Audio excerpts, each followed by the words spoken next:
Bonjour à tous et bienvenue dans cette nouvelle vidéo, un nouvel interview. Ben oui, on vous en propose de plus en plus, on essaye de parler avec les créateurs qui font un petit peu l'actualité magique. Évidemment, si vous avez des noms à nous proposer, n'hésitez pas dans les commentaires comme d'habitude. Et aujourd'hui, on va parler d'un créateur espagnol qui a fait de nombreuses créations. Vous le connaissez sûrement avec son best-seller qui est Unplugged. Il a sorti pas mal de choses, toujours très qualitatives. Je veux bien sûr parler de Ruben Vilagrand. Bonjour Ruben, hola. Bonjour, merci. De rien. Bonjour à tous. Merci beaucoup d'être là. Thank you so much for being here. Comme d'habitude, on va commencer avec quelques questions d'ordre un petit peu plus personnel, de savoir comment il a commencé la magie, comment ça se passe dans sa vie actuellement, quel est son métier et ce qu'il fait. Et puis après, on parlera un petit peu plus de ses produits et notamment de Untitled qui est sorti en version classique, on va dire, avec Vernet, et aussi en version premium. Et on vous en parlera un petit peu les différences, pourquoi ci, pourquoi ça. D'abord le perso. Ruben, can you please tell us how you start magic, maybe when, and what's your magic journey, and what do you do for a living today? Yeah, okay. I started doing magic kind of late, not late, but I wasn't a child. So I was 17 years old, and then thanks to my brother, he introduced me back then his boss, and then his boss just was doing close-up magic for me, and then I just fell in love with magic. And so since I was 17 pretty much, but I took it really serious from that Donc time. en gros, il a commencé à 17 ans, le patron de son frère lui a montré un tour de magie, et puis du coup, il s'est accroché, et surtout, ça a été très sérieux très vite. Okay, and then? So that was 3 years ago, actually. Pretty much. Pretty much. 20 years ago. I'm 37. No, really? No. Yeah. You're 37? I'm going to turn 38 this year. Wow. Okay. Gosh, I'm old. No, you don't look like. Yeah, but I am. But I am. My back tell me. Yeah, definitely my back.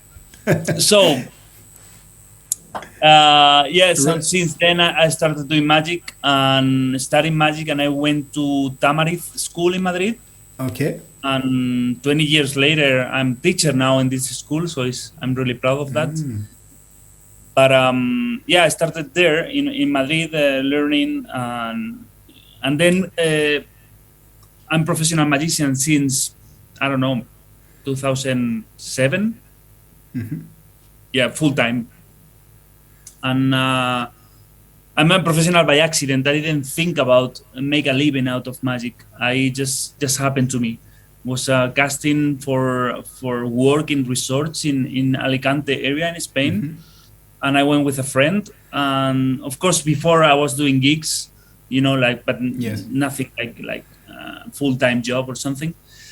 And then this thing became my job by as I mentioned before, by accident, because after this summer was another summer, and I spent there like 5 years. And then at some point I was paying my taxes and, investing in my show, blah, blah, blah.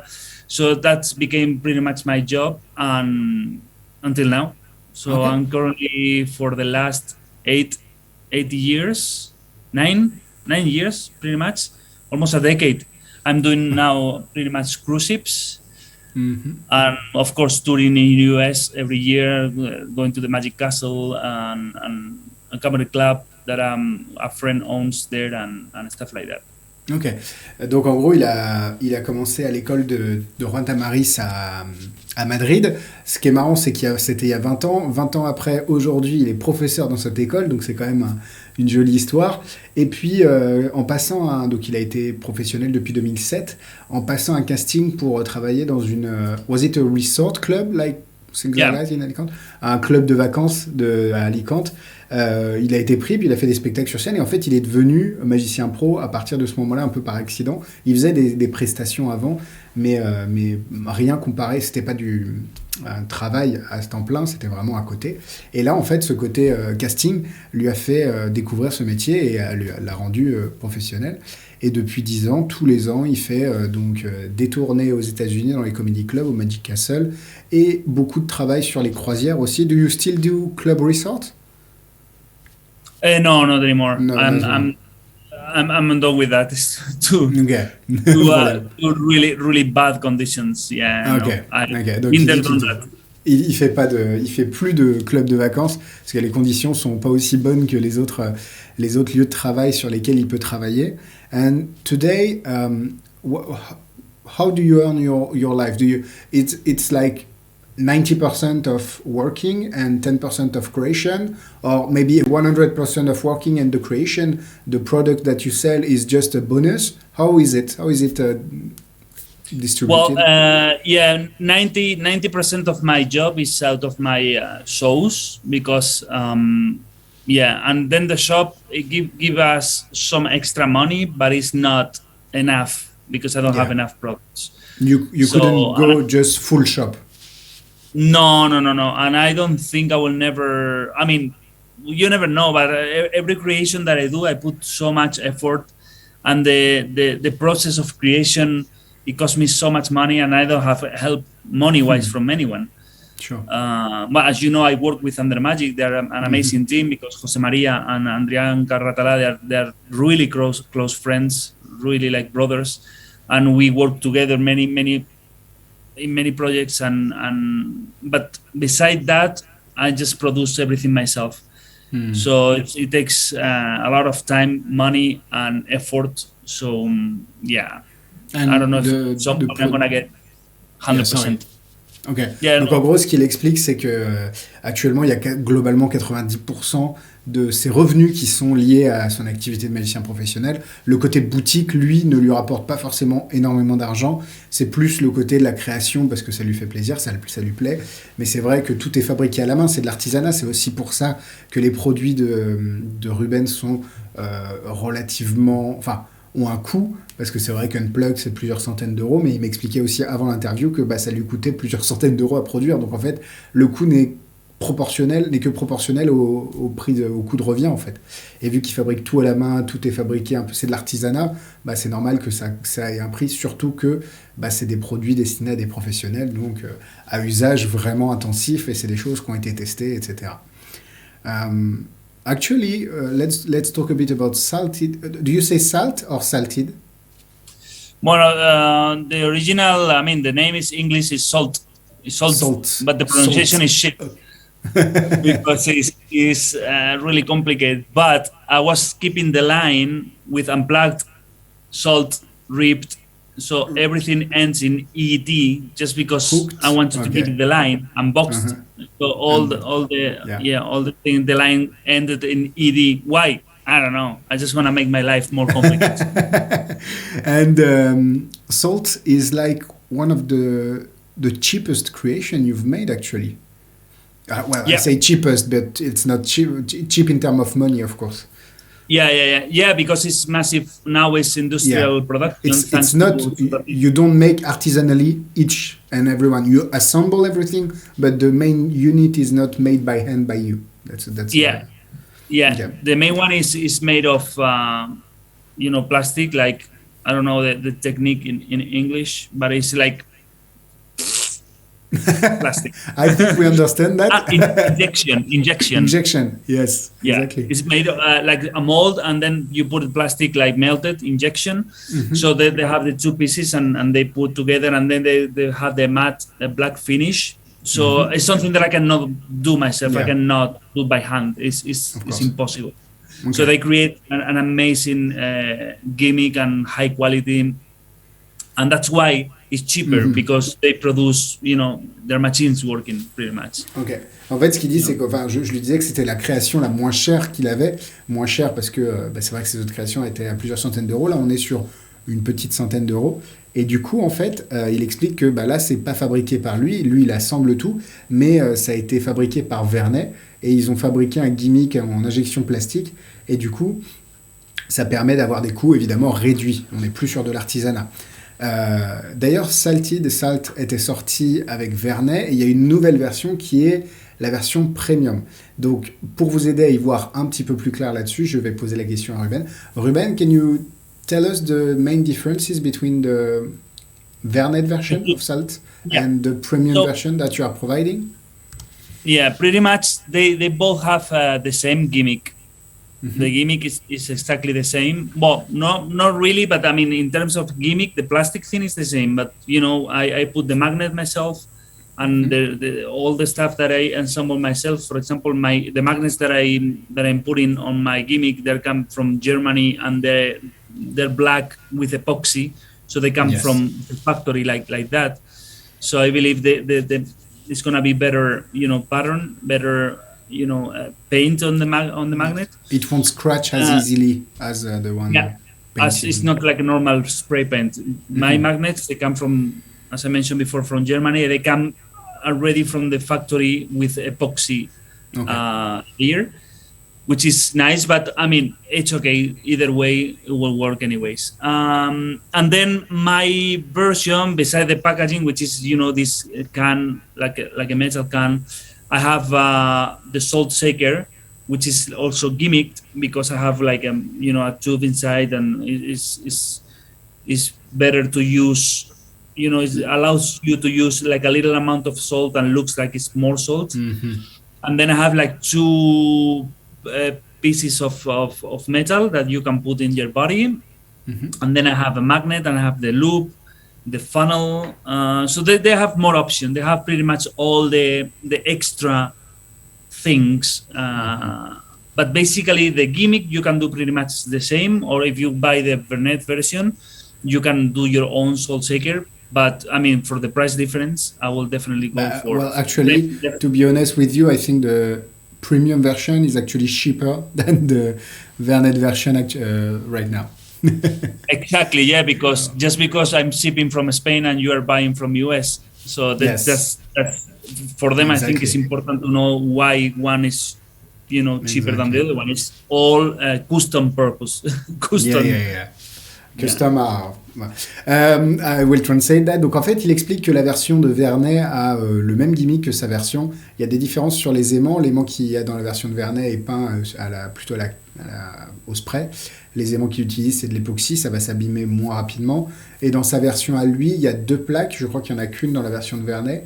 Et vous avez en plus la salière truquée, qui est une salière qui a un tube au milieu transparent qui vous permet en fait d'utiliser déjà d'avoir une salière et d'utiliser moins de sel pour quand même donner l'impression qu'il est rempli. Donc ça permet de remplir le gimmick sans pour autant avoir une énorme salière. Donc c'est pas négligeable. Et puis derrière, vous avez la petite boîte en métal comme il a l'habitude de fournir dans ses créations. Et évidemment, comme je l'ai dit, la version premium est moins chère actuellement en promo que la version Vernet. Donc n'hésitez pas.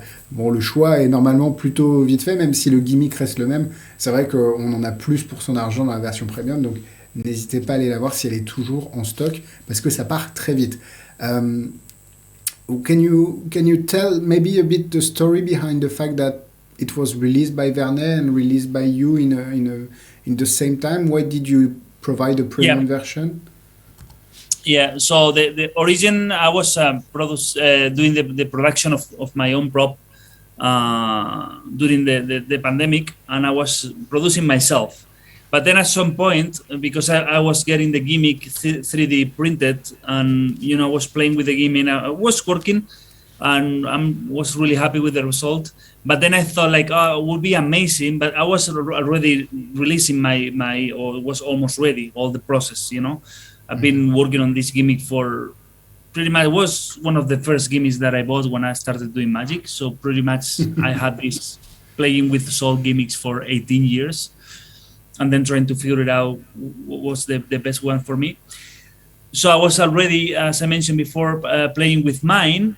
And then one day I was like, you know what? I'm going to just tell Vernet because they work really well with plastic and stuff, if there is any possibility to have a better gimmick.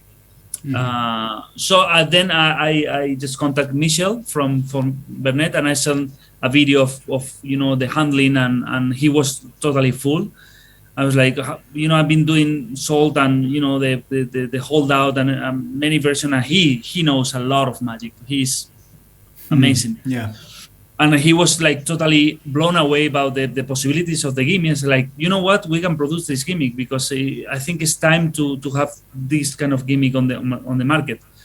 So then I stopped my production, but as I already made my decisions about the way I want my product, and Vernet was more considerate about costs in terms of they want to release a really nice gimmick, but the packaging is not that important, for them than for me. So their packaging is something, the outside, and they're shipping worldwide. And so they have another mindset, another kind of business mind. So they were like, well, we can put a cheaper version and then spread out in the world through Murphy's, and then you can keep your own way, your gimmick the way you want. Producing it, yeah. So you keep the same line with all your products.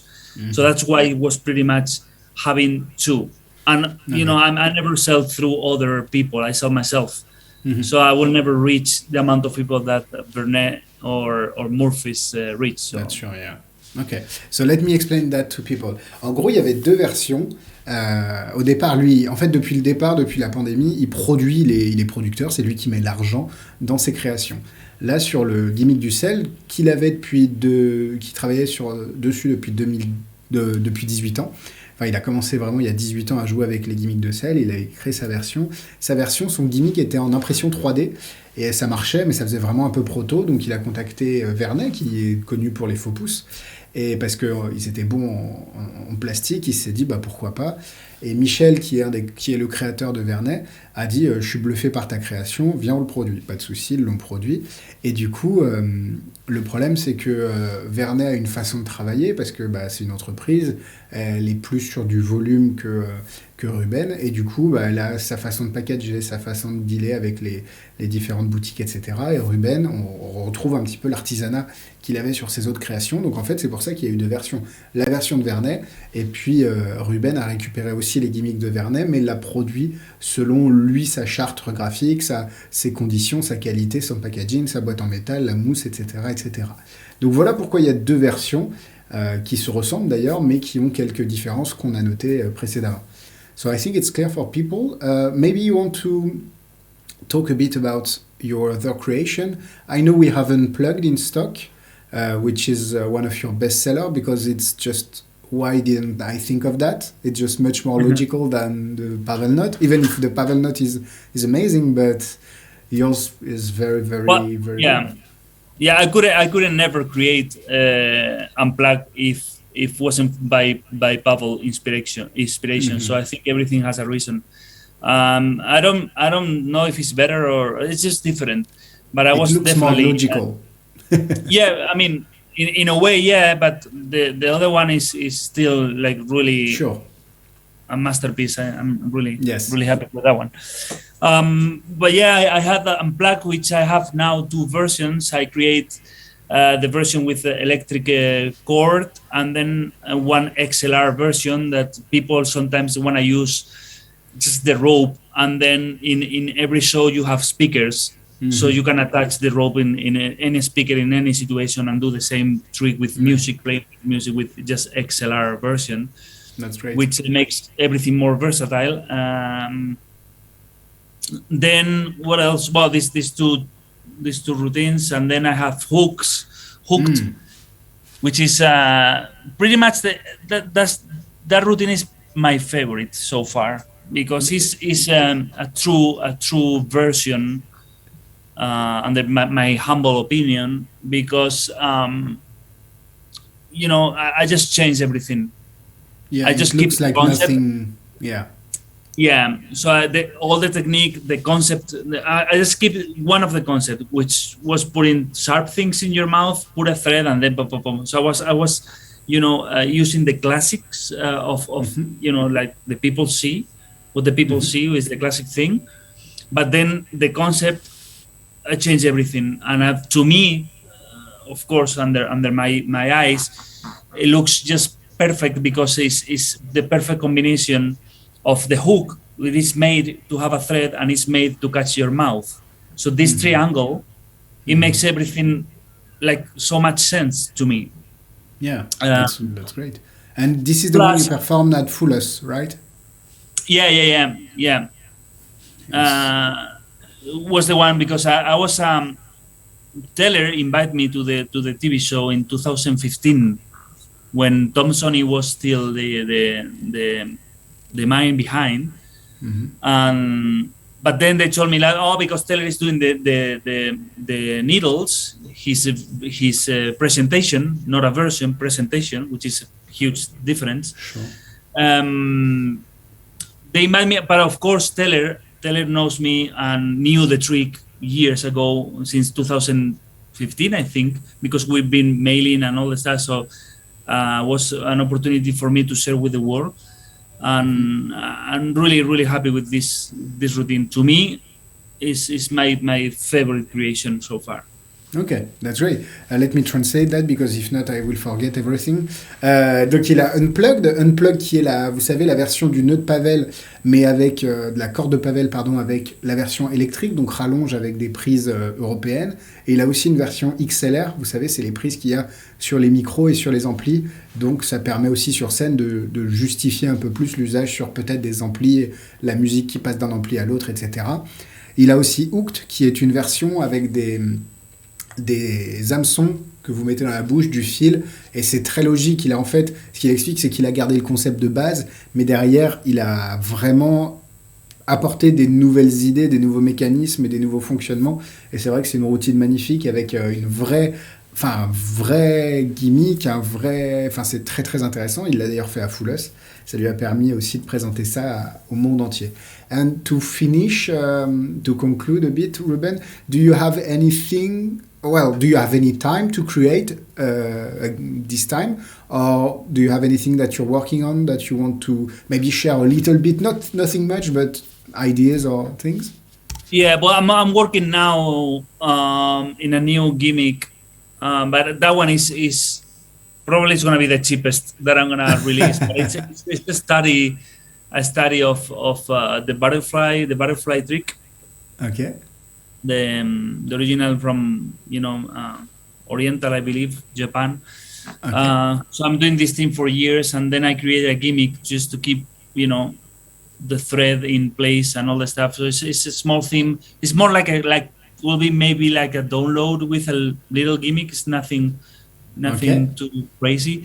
Although I have a huge study with many different gimmicks, but I want to release one that is the one that I'm using for now. It works really well, and I think it's beautiful. Okay. But that one is the only one.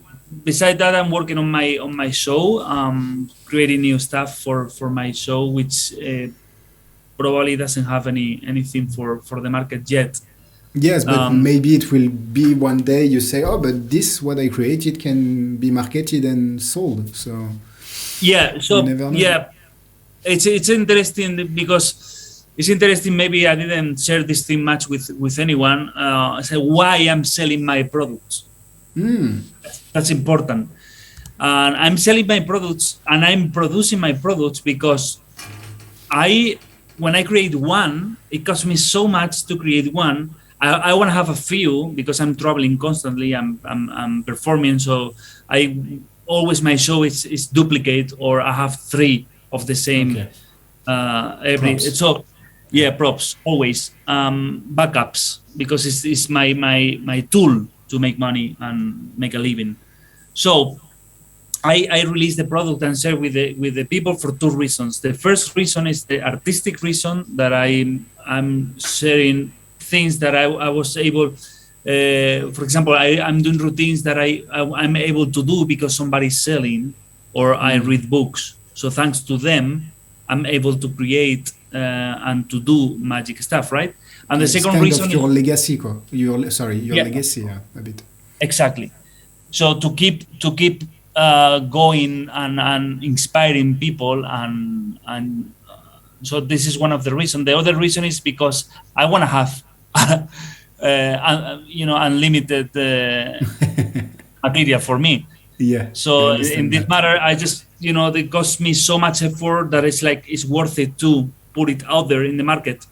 And then just because I continue the tradition, and now I'm actually if you want to translate this thing. Yeah, because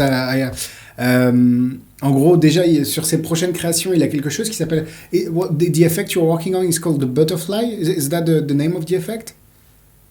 Yeah. It's kind of... Okay. I don't know actually this effect, but en gros, c'est is that thread work? From what I Yeah, heard? kind of. Okay. Yeah. Donc un peu de fil invisible avec des papillons. Il pense pas que ce sera forcément un produit, peut-être plus un téléchargement avec un petit gimmick à côté. Et puis il travaille surtout sur ses spectacles. Et après, on a dérivé sur pourquoi il sort ses produits. Il y a deux raisons. La première, c'est il a créé des choses au travers du travail d'autres personnes, à travers des livres, des créations, etc. Et du coup, il a envie aussi de sortir son travail pour inspirer les autres, et ça fait aussi son héritage, ce qu'on disait, le legacy. Et la deuxième raison, c'est que ça lui coûte tellement cher d'en produire un, que son show, lui, il a 2 ou 3 backups, donc des shows de secours il a 3 fois les mêmes accessoires, au cas où il y a un problème, de manière à toujours pouvoir faire son spectacle, parce que c'est ce qui le fait vivre, et donc c'est important d'avoir cette sécurité-là. Et du coup, le fait d'en produire un coûtant tellement cher, il s'est dit, déjà, moi, je vais avoir la possibilité d'en avoir autant que je veux, au cas où ça pète, au cas où je les perds, au cas où quoi que ce soit, et puis de toute façon, ça lui coûte pas plus cher d'en produire. Enfin, par rapport à l'investissement initial, en produire un ou en produire 5, il va pas y avoir une énorme différence, et du coup, c'est pour ça qu'il vend ses produits. It's a bit like when you print business card. You can print one for $100, but you can print 1,000 for $100 too. So it's... Exactly, yeah. Yeah, in this matter, I just make sure that all my investment and work is paid off money-wise, and it also, gives you, as a performer, under my criteria, under my opinion, as a performer, you need to know your tools. You need to be able, if you are traveling, you need to be able to fix your own tools. So a magician, a complete magician, should be somebody who is able to work with hands on the stage and off stage, to be able to fix everything, to be able to create and build, because you cannot go on the stage and work with tools, and then backstage, if something is broken, you cannot fix it. So it's part of the magician, behind the scenes, be able to know your material, to know how to create from the scratch. Okay. Under my opinion, So that's more the craftsmanship part of the magic that you like, and that you think it's very important for people to have. That's very interesting, because we don't have that. I never heard that opinion. Well, I kind of heard things similar, but not exactly like that. And I think it's very important too. So let me translate that.